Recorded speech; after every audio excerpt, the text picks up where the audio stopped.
ಎಲ್ರಿಗೂ ನಮಸ್ಕಾರ. Welcome back to my channel. ಇವತ್ತು ದಂಟಿನ ಸೊಪ್ಪಿಂದ ಒಂದು ದಾಲ್ ಮಾಡ್ತಾಯಿದ್ದೀನಿ. ಅದಕ್ಕೆ ನೋಡಿ ದಂಟಿನ ಸೊಪ್ಪು ತೊಗೊಂಡಿದ್ದೀನಿ, ಚೆನ್ನಾಗಿ ತೊಳ್ಕೊಂಡು ಎತ್ತಿಟ್ಕೊಂಡಿದ್ದೀನಿ. ತೊಗರಿಬೇಳೆ, ಆಮೇಲೆ ಒಂದು ಶೇಂಗಾ ಕಾಳು 1-2 ಸ್ಪೂನು ಬೇಯಿಸ್ಕೊಳ್ಳೋಕೆ ಇಟ್ಕೊಂಡಿದ್ದೀನಿ. ಇದು ರುಬ್ಕೊಳ್ಳೋಕ್ಕೆ ತೆಂಗಿನಕಾಯಿ, ಹಸಿಮೆಣಸಿನ್ಕಾಯಿ, ಕೊತ್ತಂಬರಿ ಸೊಪ್ಪು, ಜೀರಿಗೆ, ಬೆಳ್ಳುಳ್ಳಿ, ಒಂದಿಷ್ಟು ಹುರಿದಿದ್ದು ಶೇಂಗಾ, ಮತ್ತು ಇದು ಒಗ್ಗರಣೆಗೆ ಇಟ್ಕೊಂಡಿದ್ದೀನಿ ನೋಡಿ. ಸಾಸಿವೆ, ಜೀರಿಗೆ, ಒಣಮೆಣಸಿನ್ಕಾಯಿನ, ಆಮೇಲೆ ಇಲ್ಲೊಂದು ಕಡಲೆ ಹಿಟ್ಟು 1 ಸ್ಪೂನ್ ಹಾಕ್ಕೊಂಡಿದ್ದೀನಿ. ಅದಕ್ಕೆ ಹುಣಸೆಹಣ್ಣು ರಸ ತಗೊಂಡಿದ್ದೀನಲ್ಲ ಅದನ್ನೇ ಹಾಕಿಬಿಟ್ಟು ಕಲಿಸ್ಕೊಳ್ತೀನಿ ಈಗ ಫಸ್ಟು ತೊಗರಿಬೇಳೆನ ಮತ್ತು ಕಡಲೆಕಾಯಿ ಎರಡನ್ನೂ ಕೂಡ ತೊಳೆದ್ಬಿಟ್ಟು ಸ್ವಲ್ಪ ನೀರು ಹಾಕ್ಬಿಟ್ಟು ಅರಿಶಿನ ಹಾಕ್ಬಿಟ್ಟು 1-2 ವಿಷಲ್ ಕೂಗಿಸ್ಕೊಳ್ಳೋಣ. ಈಗ ಇದಕ್ಕೆ ಪೇಸ್ಟ್ ಅಂದರೆ ತರಿಯಾಗಿ ಮಾಡ್ಕೊಳ್ಳೋದು. ಅದನ್ನು ತೆಂಗಿನಕಾಯಿ, ಬೆಳ್ಳುಳ್ಳಿ, ಹಸಿಮೆಣಸಿನ್ಕಾಯಿ, ಜೀರಿಗೆ, ಕೊತ್ತಂಬರಿ ಸೊಪ್ಪು, ಹುರಿದ ಶೇಂಗಾ ಅದೊಂದು ಅರ್ಧ ಸ್ಪೂನಷ್ಟು ಹಾಕ್ಕೊಂಡಿದ್ದೀನಿ. ಅದಷ್ಟನ್ನು ಹಾಕ್ಬಿಟ್ಟು ತರಿಯಾಗಿ ಪೇಸ್ಟ್ ಮಾಡ್ಕೊಂಬಂದಿದ್ದೀನಿ. ಈಗ ನೋಡಿ ದಂಟಿನ ಸೊಪ್ಪೆಲ್ಲ ಕ್ಲೀನಾಗಿ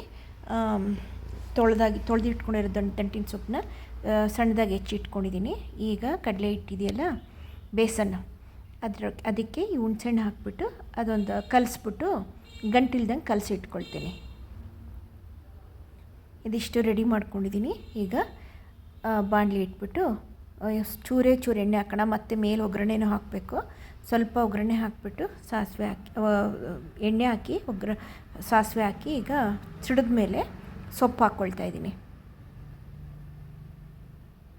ನೋಡಿ ಇಷ್ಟೊಂದು ಕಾಣಿಸ್ತಾ ಇದೆ, ಬಟ್ ಅದೆಲ್ಲ ಹುರಿದ ಮೇಲೆ ಇಷ್ಟು ಆಗೋಗ್ಬಿಡುತ್ತೆ.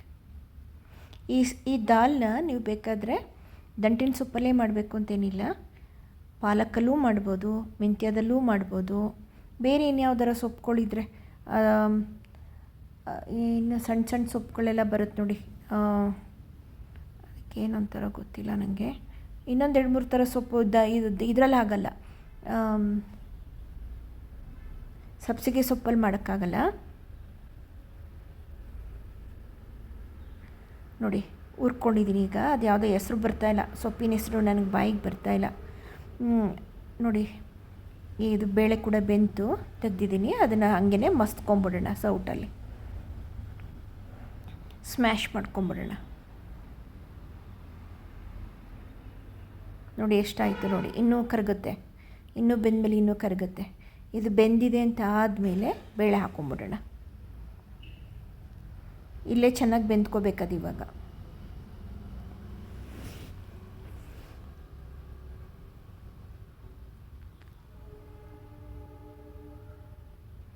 ಈಗ ಬೇಳೆ ಹಾಕ್ಕೊಳ್ಳೋಣ. ಮಸ್ಕೊಂಡಿದ್ದೀನಲ್ಲ, ಬೇಯಿಸ್ಕೊಂಡು ಮಸ್ಕೊಂಡಿರೋ ಬೇಳೆ ಹಾಕೋಣ. ಬೇಳೆನಲ್ಲಿ 2 ನಿಮಿಷ ಕುದೀಲಿ. ಅದು ಕುದ್ಮೇಲೆ ರುಬ್ಬಿಟ್ಕೊಂಡಿದ್ದೀವಲ್ಲ ಮಸಾಲೆ, ಅದನ್ನು ಹಾಕೋಣ.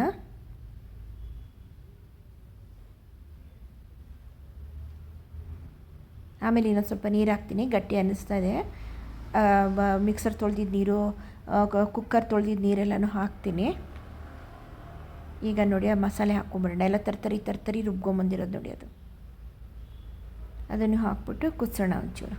ಹಂಗೆ ಈಗ ಪೇಸ್ಟ್ ಮಾಡಿ ಇಟ್ಕೊಂಡಿದ್ದೀವಲ್ಲ, ಕಡಲೆ ಹಿಟ್ಟಿಗೆ ಹುಣಸೆಹಣ್ಣು ರಸ ಹಾಕಿ ಅದನ್ನು ಹಾಕ್ಬಿಡೋಣ. ಅದು ಸ್ವಲ್ಪ ತಿಕ್ನೆಸ್ ಕೊಡೋಕ್ಕೋಸ್ಕರ ಬೇಸನ್ ಹಾಕ್ಕೊಳ್ಳೋದು. ಕಡಲೆ ಹಿಟ್ಟು ಹಾಕ್ಕೊಳ್ಳೋದು ಏನಕ್ಕೆ ಅಂತಂದರೆ ಸ್ವಲ್ಪ ಸಾರನ್ನ ತಿಕ್ನೆಸ್ ಕೊಡಲಿ ಅಂಥೇಳಿ ಅಷ್ಟೇ.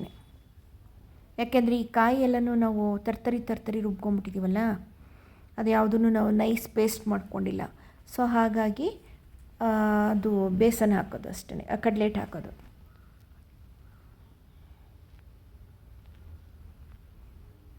ಉಪ್ಪನ್ನ ನಾವು ನೋಡ್ಕೊಂಡು ಹಾಕೋಬೇಕು, ಯಾಕೆಂದರೆ ಯಾವಾಗಲೂ ಸೊಪ್ಪಲ್ಲಿ ಸ್ವಲ್ಪ ಉಪ್ಪಿನಂಶ ಇರುತ್ತೆ.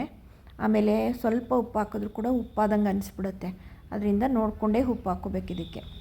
ಸೊಪ್ಪೊಂದು ಏನೇ ಪದಾರ್ಥ ಮಾಡಬೇಕಾದ್ರೂ ಉಪ್ಪು ಸ್ವಲ್ಪ ಕಡಿಮೆನೇ ಹಾಕ್ಕೊಂಡ್ರೆ ಒಳ್ಳೆಯದು. ಆಮೇಲೆ ಬೇಕಾದರೆ ಮತ್ತೆ ಹಾಕ್ಕೋಬೋದು.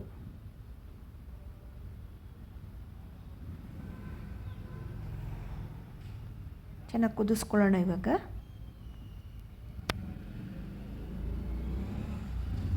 ತುಂಬ ಗಟ್ಟಿ ಇತ್ತಲ್ಲ, ಅದಕ್ಕೆ ಒಂದು ಸ್ವಲ್ಪ ನೀರು ಹಾಕಿದ್ದೀನಿ. ಆರಿದ್ಮೇಲೆ ಮತ್ತೆ ಗಟ್ಟಿಯಾಗುತ್ತೆ, ಯಾಕೆಂದರೆ ಕಡಲೆ ಹಿಟ್ಟು ಹಾಕಿದ್ದೀವಲ್ಲ ಅದು ಮತ್ತೆ ಮಂದ ಆಗೋಗ್ಬಿಡುತ್ತೆ, ಗಟ್ಟಿಯಾಗಿ ಹೋಗ್ಬಿಡುತ್ತೆ ಆರಿದ್ಮೇಲೆ.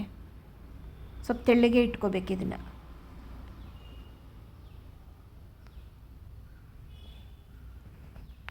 ಈಗ ಒಗ್ಗರಣೆಗೂ ಇಟ್ಟಿದ್ದೀನಿ. ಆ ಕಡೆ ತುಪ್ಪ ಹಾಕಿದ್ದೀನಿ, ಸಾಸಿವೆ, ಜೀರಿಗೆ, ಒಣಮೆಣ್ಸಿನ್ಕಾಯಿ, ಆಮೇಲೆ ಒಂದು ಸ್ವಲ್ಪ ಖಾರದ ಪುಡಿ.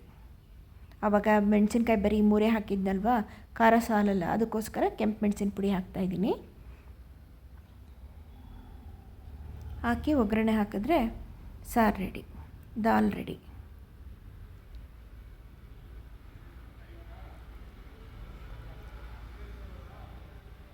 ಕಿರ್ಸಾಲೆ ಸೊಪ್ಪು ನೋಡಿ, ಜ್ಞಾಪಕ ಆಯ್ತು ನನಗಿವಾಗ. ದಂಟಿನ ಸೊಪ್ಪು ಬದಲು ಅದನ್ನೂ ಹಾಕ್ಬೋದು, ಅದನ್ನು ಕೂಡ ಹಾಕ್ಬಿಟ್ಟು ಮಾಡ್ಬೋದು. ದಾಲ್ ರೆಡಿ ಆಯ್ತು ಇವಾಗ. ಟೇಸ್ಟಿಯಾಗಿರುತ್ತೆ ಇದು. ಚಪಾತಿ ಜೊತೆಗೂ ಬರುತ್ತೆ, ಅನ್ನದ ಜೊತೆಗೂ ಬರುತ್ತೆ. ತುಂಬ ಚೆನ್ನಾಗಾಗುತ್ತೆ ಇದು ಊಟ ಮಾಡೋಕ್ಕೆ. ನೀವು ಟ್ರೈ ಮಾಡಿ ಪ್ಲೀಸ್. ನನ್ನ ಚಾನಲ್ನ ಸಬ್ಸ್ಕ್ರೈಬ್ ಮಾಡ್ಕೊಳ್ಳಿ, ನನಗೆ ಸಪೋರ್ಟ್ ಮಾಡಿ ದಯವಿಟ್ಟು. ಓಕೆನಾ? ನೋಡಿ ಹೇಗೆ ಕಾಣಿಸ್ತಾ ಇದೆ ಅಂತ. Thank you.